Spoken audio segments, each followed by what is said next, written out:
कि नागरिक वोट देकर सरकार बनाता है, तो नागरिक को राइट ऑफ कॉल का अधिकार देना चाहिए, ए.के. साहब बोल रहे हैं। लेकिन जब एमएसपी नहीं दे रहे हैं, तो आपको उनको बुलाने का अधिकार कहाँ से देने वाले हैं? वो तो सारे अधिकार आपके छीन लेना चाहते हैं। अनिल भाई साहब, मैं आपसे जानना चाहता हूँ, ये जो खुद चले गए मंदिर के उद्घाटन में और किसानों को हवाला कर दिया कि भैया पुलिस वाले आपस में लड़ लो, उसमें ढेर सारे पुलिस वाले उनके रिश्तेदार भी होंगे जो लड़ रहे होंगे, और पायलट गन से गोलियां चलाई जा रही है, रबर की गोलियां चलाई जा रही है, आंसू गैस के छींटे छोड़े जा रहे हैं, धमकाया जा रहा है। दिन में बताया था जीत भाई ने कि किसानों की गाड़ियों के नंबर लिए जा रहे हैं, उनसे उसका घर का पता लिया जाएगा और उनको जो है परेशान किया जाएगा। तो ये तो देश के नेताओं को जब परेशान कर रहे हैं, जो मंत्री हैं, जो एमपी हैं, जो विधायक हैं, उनको डरा करके अपने पाले में मिला लेते हैं, तो किसानों को मिला लेने में, किसानों को फोड़ देने में कितना समय लगेगा? धनंजय जी, समय क्या है कि ये वास्तविकता है कि जो सरकार है वो किसानों के एक बहुत बड़े हिस्से को, खासतौर पे हरियाणा के, डराने में कामयाब रही है। क्योंकि पिछली बार भी जो मुकदमे लगे थे वो अभी काफी किसानों पे अभी तक चल रहे हैं। और जिस तरह से गांव-गांव जाकर के जो अनाउंसमेंट हुई है, आपने भी वो वीडियोस देखी होंगी कि जो ट्रैक्टर लेकर के इस हमारे दर्शकों ने आंदोलन, भी देखा है, हमने दिखलाया था जी वीडियो। जी जी, कि जो जो आंदोलन में जाएगा उसका ट्रैक्टर का परमिट कैंसिल कर दिया जाएगा, उसका ट्रैक्टर सीज कर दिया जाएगा, उसका पासपोर्ट और पता नहीं क्या क्या जो भी डॉक्यूमेंट्स होते हैं वो रद्द कर दिए जाएंगे। तो देखिए, आफ्टर ऑल जो है किसान जो है एक आम नागरिक है, और वो इतना क्रांतिकारी इंकलाबी तो है नहीं कि वो सोचे कि ठीक है मैं जान की बाजी लगा दूंगा। सब भगत सिंह तो होते नहीं है। तो बहुत हद तक जो है ये डरा करके उनको कंट्रोल किया गया है। और अब देखिए ना, हरियाणा में जब कोर्ट में बात चल रही है कि भाई हरियाणा में तो उन्होंने कोई धरना प्रदर्शन करना नहीं, वो तो दिल्ली जा रहे हैं, हरियाणा का क्या मतलब, तू कौन मैं खामखा। हरियाणा वाले उनको रोक रहे हैं, हरियाणा की सरकार उनको रोक रही है, और वो काफी बहादुरी से मुकाबला कर रहे हैं। बहादुरी का मतलब ये है कि वो हिंसा तो नहीं कर रहे, वो शांतिपूर्ण कर रहे हैं। अगर वो उधर से टीयर गैस के शेल्स आते तो उस पर वो गीली बोरी डाल देते हैं। मैंने देखा कि कई सारे किसान जो थे वो इस तरह के, जैसे होता ना, वो एक मोटरसाइकिल राइडर्स के कुछ कपड़े होते हैं, जैकेट होती है, रबड़ की जैकेट है, और भाई कोहनी पे भी रबड़ का कुछ लगा रखा है। क्योंकि सामने जो रबड़ की गोलियां चलाई जा रही हैं वो सारे कानून तोड़ के, वो चेहरे के ऊपर निशाना करके, सर के ऊपर निशाना करके, आंख के ऊपर निशाना करके रबड़ की गोलियां चलाई जा रही। और एक आज तक का जो था रिपोर्टर, उसके भी गोली लगी। ये लाइव दिखा रहा था वो कार्यक्रम। तो इस तरह से तो होता नहीं। अब इन्हीं के एक आजकल तो शायद नहीं है वो, लेकिन राज्यसभा के एमपी रहे सुब्रमण्यम स्वामी, उन्होंने ट्वीट किया है कि अगर ये ड्रोन का उपयोग किया जा रहा है, और वो तो किया जा रहा है, आप देख रहे हो वीडियो में, तो ये यूएन ह्यूमन राइट्स चार्टर जो है उसका वायलेशन है। ऐसे कोई भी नहीं कर सकता अपने नागरिक के ऊपर ड्रोन का। और आपने देखा जैसे हवाई जहाज नहीं आते थे सेकेंड वर्ल्ड वॉर में, कारपेट बम्बिंग करते थे, या हमने देखा कि भाई कुछ हवाई जहाज वियतनाम में वो बिल्कुल आग वाले बम लगा देते थे। पूरा का पूरा जो है कारपेट, 2-2 हजार टीयर गैस के शेल्स छोड़े जा रहे हैं ड्रोन्स के जरिए, और सारा इलाका धुआं धुआं हो जाता है। आपने भी आंदोलन देखे होंगे, एक टीयर गैस शेल आता है भाई कहीं पे, तो वो थोड़ा धुआं निकलने लगता है, लोग तितर बितर होकर इधर उधर भाग जाते हैं। जब चारों ओर ही कोहरा हो जाएगा तो आदमी भागेगा क्या? उसके बाद सही तो होते भगाने के लिए हैं। ये थोड़ी कि जबरदस्ती आपने उन लोगों की आंखें खराब करनी है, उनका पेट खराब करना है, उनको फिजिकल नुकसान पहुंचाना है। ये तो एक प्रिवेंशन का काम है। तो इस तरह की जो सारी की सारी हरकतें हो रही हैं, बजाय इसके कि उनसे बैठ के बात करें। और 2 साल पहले अनिल भाई आंदोलन साहब आप वापस आइए, लिया। अनिल भाई साहब आप आइएगा उस पे, मैं एक और सवाल ऐड कर देता हूँ। मुझे बड़ी हाँ पीड़ा हाँ। होती है, इसकी वजह ये भी हो सकता है कि मैं किसान का बेटा हूँ, मैंने किसानों का दर्द देखा है। मैंने देखा कि मेरे पिताजी खेत की मिट्टी में मिल गए, हालांकि बॉम्बे आकर के लंबे समय रहे हमारे साथ, वो 20 साल रहे, लेकिन उनका जो दर्द मैंने देखा, 16 साल की उम्र से पिताजी खेती में थे और हमेशा परेशान रहे। परेशान रहे मतलब चेहरे पे उस तरह से परेशानी दिखती नहीं थी, ठीक ठाक किसान थे, लेकिन इतना उन्होंने पूरा खून पसीना एक कर दिया उन खेतों के लिए।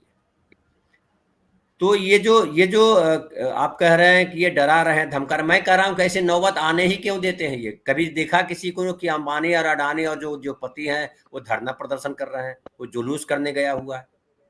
तो ये ऐसी नौबत क्यों आने देते हैं? कौन सी ऐसी डिमांड है जो नहीं पूरी की जा सकती? कौन सी ऐसी डिमांड है जो देशद्रोही वाला, देश विरोधी डिमांड है? आप इतने फालतू बकवास में पैसे खर्च करते हो। अरे हवाई जहाज से क्यों चल रहे हो? बैलगाड़ी से चल के देखो जरा। देश में भी इतनी बड़ी बड़ी रैलियां करते हो, इतने बड़े बड़े दफ्तर बना रहे हो, और किसानों को देने में आपको पसीना छूटता है। लेकिन एक सबसे जो बुरी बात मुझे लग रही है कि इन लोगों ने किसानों को देना तो क्या, किसानों को विलेन बना दिया है। ढेर सारे लोग मैं देखता हूं कि किसानों को आतंकवादी बोलते हैं, किसानों को बोलते हैं कि ये कांग्रेसी है, किसानों को बोलते हैं कि ये जो है देशद्रोही है। ये किस तरह की राजनीति कर रहे हैं, और क्या इस राजनीति से मुक्ति मिलेगी देश को? ऐसा लग रहा है आपको? धनंजय जी देखिए, आप जिस तरफ इशारा कर रहे हो वो एक समय होता था, ये कहते थे जैसा राजा वैसी प्रजा। तो अब लोकतंत्र हो गया, प्रजातंत्र हो गया। तो प्रजातंत्र में जैसी प्रजा वैसे राजा। मैं आपका ध्यान कहीं और ले जाना चाह रहा हूं। अब हमारा जो पॉलिटिकल सिस्टम है ना धनंजय जी, वो पॉलिटिकल सिस्टम में खराबी है, और खराबी हम में खुद में है। हम अपनी पॉलिटिकल पार्टीज खड़ी नहीं करते। आम नागरिक से, आम मतदाता से बात करके देखो, वो ये चाहता है कि चुनाव आए तो उसको खाना पीना मिले। जैसे बारात में जाता है ना आदमी, उसकी सेवा होती है, तो वो चुनाव के दौरान वो समझता है कि मैं बाराती बन गया, दामाद बन गया, फूफा बन गया। बिल्कुल। तो है कि आप जिन देशों में लोकतंत्र मजबूत है, वहां पे आम नागरिक किसी ना किसी पार्टी से जुड़ा रहता है। और जब वो जुड़ा रहता है तो वो 5 रुपए 10 रुपए कुछ ना कुछ महीना अपने क्षमता के कंट्रीब्यूट कर। अनुसार उस पार्टी को हर महीने देता है। और मैंने अपने आंखों से वो देखा है कि एक सभा हो रही थी, चौधरी चरण सिंह उस सभा में बोल रहे थे, तो एक कुछ वहां के इलाके के लोग एक थैली में पैसा लेकर के चौधरी साहब के पास गए कि चौधरी साहब ये देखो 1 लाख रुपया। तो चौधरी साहब ने उठाया, 1 लाख रुपया, यूं थैली फेंक दी। बोला ऐसे कैसे काम चलेगा, पार्टी का खर्चा बहुत है, तुम जैसे लोग भी सिर्फ 1 लाख दोगे तो मेरी पार्टी कैसे चलेगी। तो वो सबने माफी वाफी मांगी कि नहीं जी चलो हम आपको ये तो रख लो, 4 लाख रुपए और पहुंचाएंगे। तो चौधरी चरण सिंह साहब का कहना था कि अगर किसानों के पैसे से पार्टी चलेगी तो वो किसानों के हित की बात करेगी, और अगर पार्टी चलेगी बड़े बड़े पूंजीपतियों के पैसे से तो फिर पार्टी उन्हीं के हित की बात करेगी। आज ज्यादातर पॉलिटिकल पार्टी, शायद ही कोई ऐसी पॉलिटिकल पार्टी है वो जो आम जनता के पैसे से चल रही है। ज्यादातर 99% पॉलिटिकल पार्टी जो है वो पूंजीपतियों के पैसे से चल रही है। और अगर पूंजीपतियों के पैसे से राजनीतिक दल चलेंगे तो वो पूंजीपतियों के ही गुलाम बनकर के उनके इशारे पे नाचेंगे। वो एक अंग्रेजी की भी कहावत है कि मनी मेक्स द मेयर गो, या one who page the Piper calls the tune. जो मतलब पैसा फेंकेगा बाजे वाला तो ऐसे ही बाजा बजाएगा फिर उसके हिसाब से। असलियत जो है वो ये है। और हमारा जो किसान है, जिसका आपने अभी जिक्र भी किया, चौधरी साहब थे इससे पहले, कि जी किसान फिर वोट कहां दे जाते हैं। तो किसान जो है, राजनीतिक समझ नहीं है। ये जो 970 चैनल जो आपसे अलग है, आप तो सच की आवाज को जिंदा रख रहे हो, और बहुत किन परिस्थितियों में रख रहे हो उसका हमें थोड़ा अंदाजा है। लेकिन ये जो 970 चैनल है जो करोड़ों रुपए ये एंकर लेते हैं, करोड़ों रुपए इनकी सैलरी है, ये लोगों को ब्रेन वॉश करने का वैसे ही काम कर रहे हैं जैसे हिटलर के समय में गोएबल्स करता था। लोगों का दिमाग खराब कर दिया, उनका जहर भर दिया है। उनको भांग रोज शाम को जब वो थक के चूर होके आता है ना, और उसका सोचने की समझने की क्षमता जो है सबसे कम कितनी किस किस समय होती है व्यक्ति की। अगर आप साइकोलॉजिकल स्टडी करें तो सुबह आदमी फ्रेश होता है, लेकिन रात को 7-8 बजे वो थक के घर जब आता है तो वो मानसिक तौर पे थका हुआ होता है। उस समय उसको जो कुछ कहा जाता है ना, वो उसको एक्सेप्ट कर लेता है। उसको एक तरह से ये है कि भाई ये सत्य है। और इसीलिए हिटलर भी जब अपनी जनसभाएं करता था तो धनंजय जी उसकी जनसभाएं उस समय होती थी जो सनसेट का समय होता था। क्योंकि मीन कैंफ में हिटलर ने लिखा है कि अगर आप शाम के समय में कोई जनसभा करोगे और कोई मैसेज, कोई स्पीच बोलोगे, तो उस समय आदमी का जो जहन होता है, जो दिमाग होता है, वो उसको सच मान के एक्सेप्ट कर लेगा।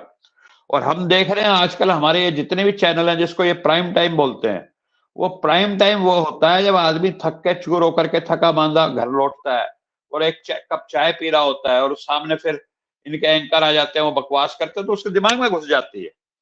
और चौधरी छोटू राम एक हुए हमारे इलाके के नेता, जिस इलाके से मैं आता हूँ हरियाणा के, और पूरे संयुक्त पंजाब के नेता थे, किसान नेता थे, रहबरे आजम बोलते थे उनको। और उन्होंने एक किताब भी लिखी थी उस समय, एक बेचारा किसान, बेचारा किसान, उनकी लिखी हुई किताब है, वो पढ़नी चाहिए आपको, उस समय की आज भी रेलेवेंट है। वो कहा करते थे, भोले किसान तू अपने दोस्त और दुश्मन को पहचान ले, बस तेरा अपने आप ही कल्याण हो जाएगा। हमारे किसान तो अब जातियों में बट जाते हैं। अब हरियाणा के बहुत सारे लोगों से मेरी बात होती है, बोले भाई ये तो अमुक जाति का आंदोलन है, हम ना जाते उसमें। अब बताइए, अब एमएसपी बढ़ेगी तो क्या एक जाति का फायदा होगा? तमाम जातियों के किसानों को फायदा होगा।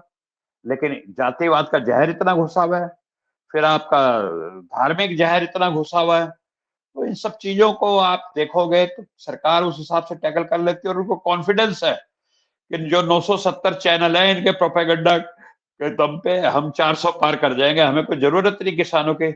आइन टाइम पे ये किसान भी, और आपने खुद अभी चर्चा में बताया कि लखीमपुर खीरी, जहां किसानों को बेदर्दी से कुचल दिया गया, वहां सारी की सारी सीटें जो है वो बीजेपी ने जीती विधानसभा चुनाव में। तो ये बड़ा विचित्र मामला है, इसकी गहराई में जाएंगे तो बहुत लंबी बात हो जाएगी। लेकिन हमारा जो पॉलिटिकल सिस्टम है, फिर आता हूं, जब तक आम आदमी, आम नागरिक अपनी पॉलिटिकल पार्टी नहीं चूज करेगा और उसको कुछ मंथली चंदा नहीं देगा, इस देश में कुछ होगा नहीं। सब पूंजीपतियों के पैसे से पार्टी चलेगी और पूंजीपति फिर शोषण करेंगे आम आदमी का।